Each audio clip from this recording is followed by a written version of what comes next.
Welcome back to Farmyard Care, where we help turn farming dreams into strong, sustainable realities. Just imagine it for a moment. A peaceful farm, healthy chickens moving around freely, fresh eggs collected in the morning, and the freedom of being your own boss. That is the dream many people see when they think about poultry farming.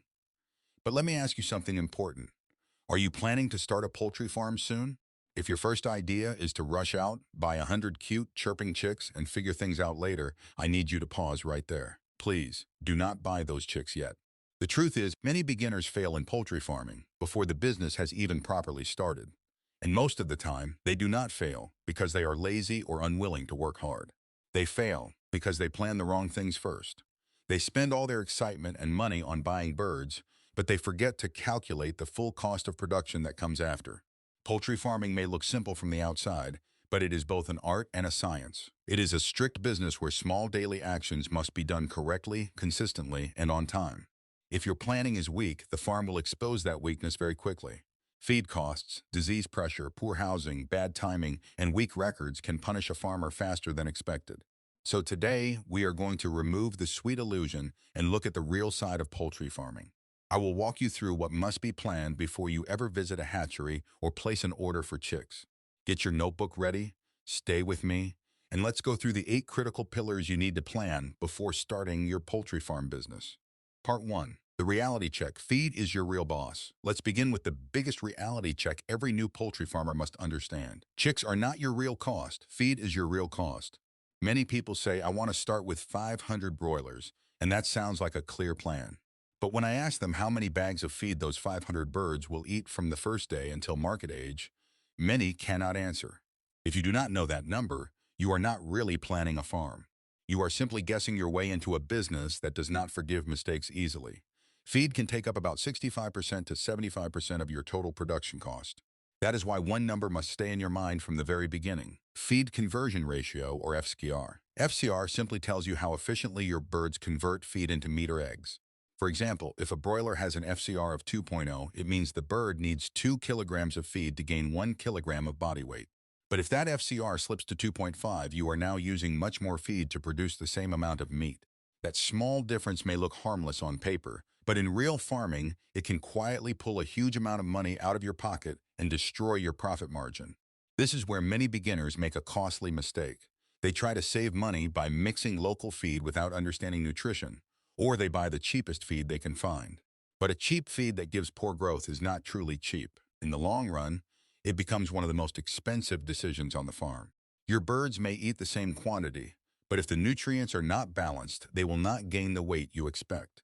So before you start, ask yourself honestly, are you ready to record every bag of feed and check whether your FCR is moving in the right direction? Because in poultry farming, efficiency is not just important. Without efficiency, the rest of the business begins to fall apart. Part 2, the lifeline. Cash flow and market timing. Now that we understand feed, we need to talk about the lifeline of your poultry farm. Cash flow. Poultry farming demands money every single day. Your birds will eat whether the market price is high or low, whether customers are ready or not, and whether you feel prepared or not. Feed suppliers usually want their payment immediately, but your buyers may delay payment for days or even weeks. If your feed money runs out before market day, your production will suffer very quickly. In broilers, growth can slow down almost immediately. In layers, egg production can drop sharply, and once that happens, recovery may take a long time. You may look profitable on paper, but if cash flow is poorly managed, the business can still suffocate before the profit ever reaches your hand. Then comes another mistake many beginners make. They assume that once the birds are ready, buyers will automatically show up. That is a dangerous assumption. You must plan your market before production starts, not after the birds are already eating heavily and waiting to be sold. With broilers especially, your income often depends on one major selling period when the birds reach market weight. If you do not already have reliable buyers and the market is full of other farmers selling at the same time, you become a desperate seller. And when you are desperate, buyers know it. They can push your price down, delay collection, or take advantage of your situation. That is why your production timing must match your market timing. When your birds are ready, your buyers should already be waiting. You also need enough working capital to survive delayed payments and unexpected costs. So do not plan your cash flow only from the day you buy chicks. Plan it backward from the day you expect to sell. That is how you protect the business before pressure begins. Part 3. Building the Fortress. Housing and Environment Design. Now let's move to the place where your production will either be protected or slowly damaged. The poultry house. Many beginners think housing is about building something beautiful and impressive. They spend too much money on structures that look good from the outside, but do not solve the real problems inside. Your birds do not care whether the house looks attractive. What matters is whether that house helps you manage temperature, airflow, stress, space, and disease pressure. A poultry house must be designed to support the birds and make daily management easier. Ask yourself, can this house control heat? Can air move properly through it? Can the flock stay comfortable during difficult weather? Poultry are very sensitive to temperature extremes, and in hot climates, poor airflow can quickly become a serious threat.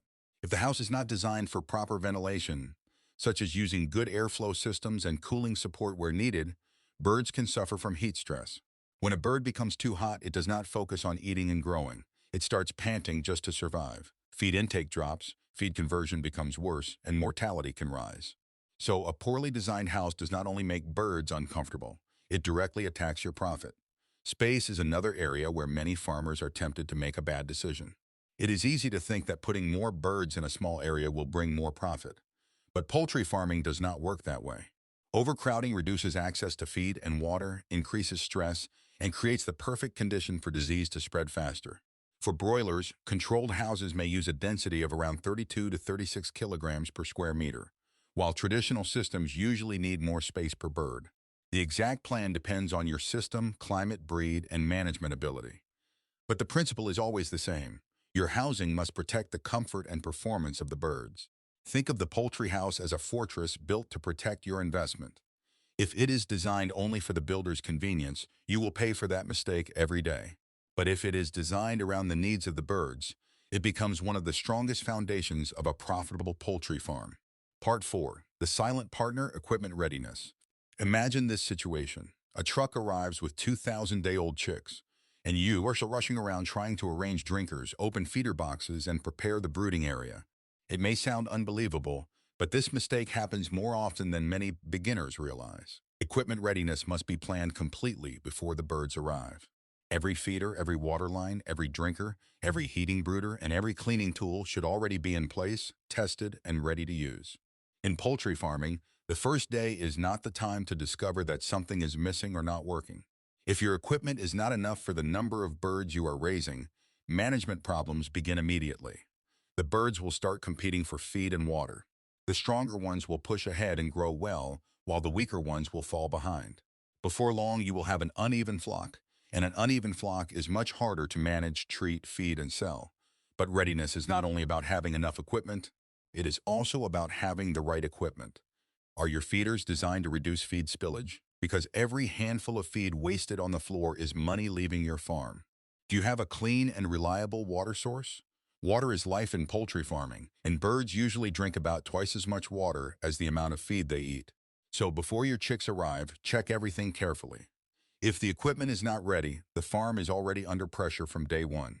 Part 5. The Invisible Shield. Biosecurity and Disease Prevention. Now we come to one of the most painful realities in poultry farming: disease. Many beginners only start thinking about medicine after the birds are already sick.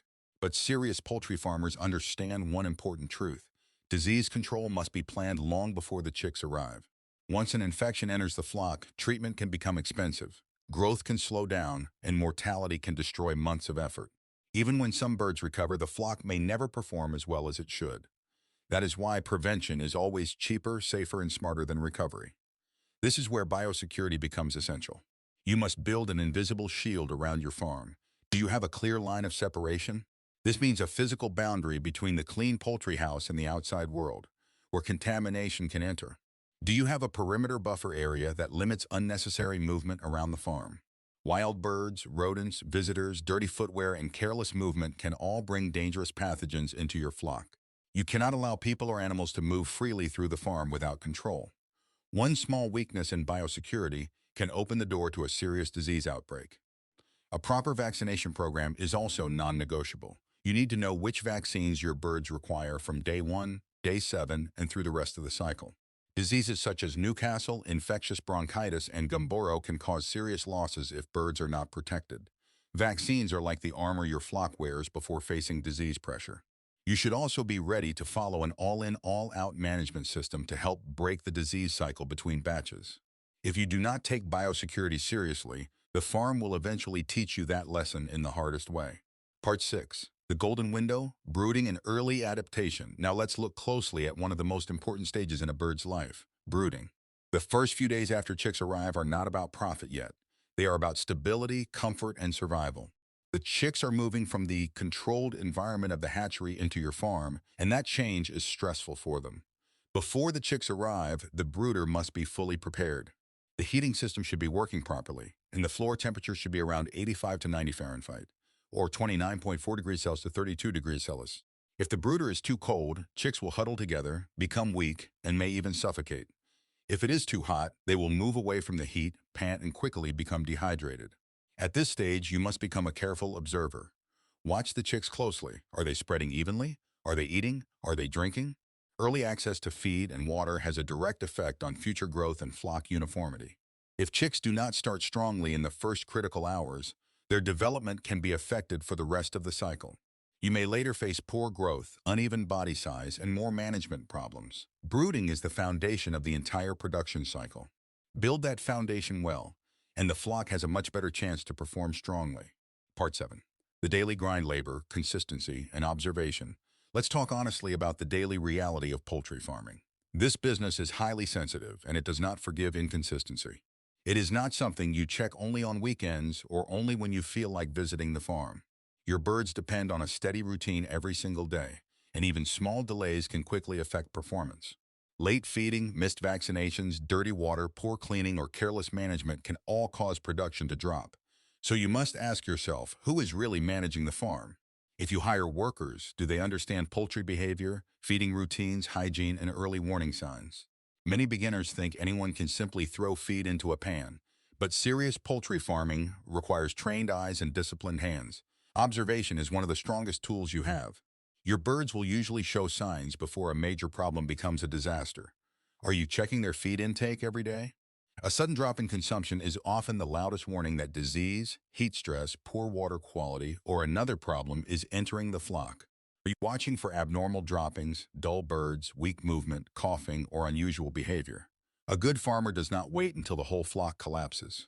A good farmer acts early when the first signs appear. In a poultry house, small problems rarely stay small for long. Consistency, patience, and sharp daily observation will protect your farm again and again.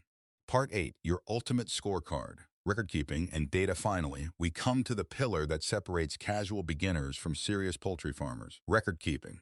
Poultry farming is a numbers business. If you are not recording feed usage, mortality, medication costs, daily production, weight gain, and sales, then you are not managing with facts.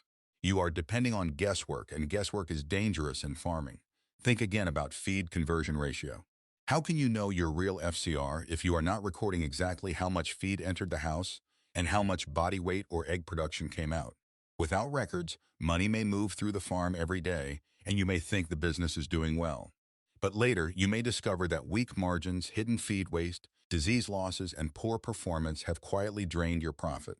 You must know your exact cost per bird or your exact cost per tray of eggs. When one production cycle ends, do not rush blindly into the next batch just because you feel confident. Stop and review the numbers. Did feed costs stay within your plan? Was mortality acceptable? Did the flock reach the expected weight or production level? Were there mistakes in labor, housing, vaccination, or market timing? Only scale your farm after you understand clearly what worked and what failed in the first cycle. Growth in poultry farming should come from strong systems, accurate records, and predictable results, not from excitement or emotional confidence. Conclusion: starting a poultry farm can be one of the most rewarding journeys you ever take. It connects you to the land, produces valuable food for your community, and when managed correctly, can become a profitable business.